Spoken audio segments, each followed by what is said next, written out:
എത്രയും പെട്ടെന്ന് camera back ചെയ്യേണ്ടതാണ്. 10:30 10:30 അടുത്ത ഷോ തന്നെ എല്ലാവരും പെട്ടെന്ന് ക്യാമറ ബാക്ക് ചെയ്യാൻ ടീം അറിയിച്ചിട്ടുണ്ട്. പറഞ്ഞോ. അല്ല, ഇത് ഞങ്ങളാരും വലിയ സ്ക്രീനിൽ കണ്ടിട്ടില്ല. ഇത് എല്ലാം ടി വിയിൽ മാത്രമേ കണ്ടിട്ടുള്ളൂ. അപ്പോൾ ഒരു വലിയ സ്ക്രീനിൽ ഇതുപോലൊരു ഇമോഷണൽ ഫിലിം വീണ്ടും കാണാൻ പറ്റുക എന്ന് പറയുന്നത് ഒരു ഭാഗ്യമാണ്. അതും പ്രത്യേകിച്ച് എന്താ പറയുക, ഇപ്പോൾ അച്ഛൻ്റെയൊക്കെ ഏറ്റവും പ്രൈമിലുള്ള സമയത്തൊരു സിനിമ, അതൊരു വലിയ ഭാഗ്യമായിട്ടാണ് കാണുന്നത്.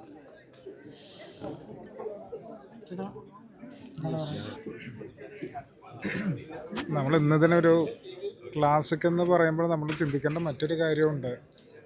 ഒരു 38 വർഷം മുമ്പ് ഈ സിനിമ ചെയ്തൊരു കൂട്ടം ചെറുപ്പക്കാരാണ്. എല്ലാവരും 28 വയസ്സും 30, 32 വയസ്സുള്ള ആൾക്കാർ ചെയ്തൊരു സിനിമയാണ്. അപ്പം അന്നൊരു പക്ഷേ ഇവർ ഇത് ചിന്തിച്ചിട്ട് പോലും ഉണ്ടാവില്ല ഇത് ഈ ഒരു ഇൻഡസ്ട്രീൻ്റെ നാഴികക്കല്ലായി മാറുന്ന ഒരു സിനിമയായിരിക്കും, അല്ലെങ്കിൽ ഒരു കഥാപാത്രമായിരിക്കും, അല്ലെങ്കിൽ ഒരു 4 പതിറ്റാണ്ടിൻ്റെ അപ്പുറം ഇതിന് വീണ്ടും ഒരു റിലീസിങ് ഉണ്ടാവും. ഇതൊന്നും ഒരിക്കൽ പോലും ചിന്തിച്ചിട്ടുണ്ടാവില്ല. ഇതെല്ലാം ഒരു മിറാക്കിൾ പോലെ തോന്നാണ്. ശരിക്കും മാജിക് മൂവിയല്ലേ, പെട്ടെന്ന് വന്നൊരു കഥ തന്നെയായിരുന്നു. ഈ ഒരു കഥയായാലും പെട്ടെന്ന് രൂപപ്പെട്ടൊരു കഥയാണ്.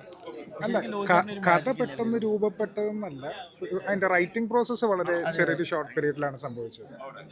ഇതിൻ്റെ ഒരു മുന്നെപ്പോഴും ഈ പറഞ്ഞല്ലോ, എപ്പോഴെന്ന് കറക്റ്റ് അറിയില്ല എക്സാക്ട്ലി, പക്ഷെ ഒരു ത്രെഡ് ഉള്ളിൽ ഉണ്ടായിരുന്നു. പക്ഷെ അതിൻ്റെ റൈറ്റിംഗ് പ്രോസസ്സാണ് ഈ പറയുന്ന പോലെ ഒരു 3 ദിവസം എന്ന് പറയുന്നത്.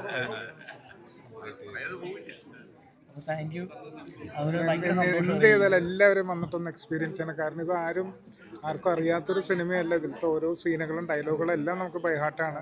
ബട്ട് സ്റ്റിൽ ഇത് ബിഗ് സ്ക്രീനിൽ കാണുമ്പോൾ ഇപ്പോഴും എനിക്കെൻ്റെ തൊണ്ടയിൽ ആ ഒരു വിറയിൽ നിൽക്കുന്നുണ്ട്. അതൊന്ന് വന്ന് എക്സ്പീരിയൻസ് ചെയ്ത് നോക്കുക. എന്താണ് പഴയ ജനറേഷൻ തിയേറ്ററിൽ നിന്ന് ഒരുപാട് വെയിറ്റോടെ മനസ്സിൽ അവരത്രയും വേദനയോടെ പുറത്തേക്ക് ഇറങ്ങിയതിന് അവർ എന്തുകൊണ്ട് സെലിബ്രേറ്റ് ചെയ്തു, ഒന്ന് എക്സ്പീരിയൻസ് ചെയ്തിട്ടുണ്ട്. നിങ്ങൾക്ക് എന്ത് തോന്നി കണ്ടതിന് ശേഷം? വളരെ വലിയൊരു എക്സ്പീരിയൻസ് ആയിരുന്നു.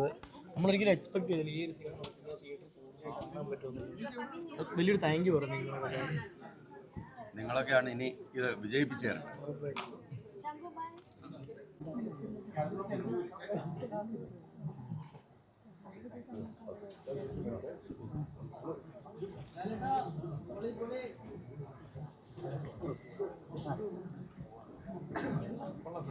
എല്ലാവർക്കും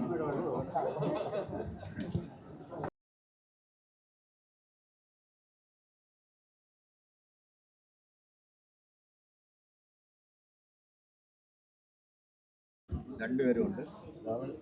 ജനിച്ചിട്ടില്ല. ഒരാൾ വളരെ സന്തോഷം.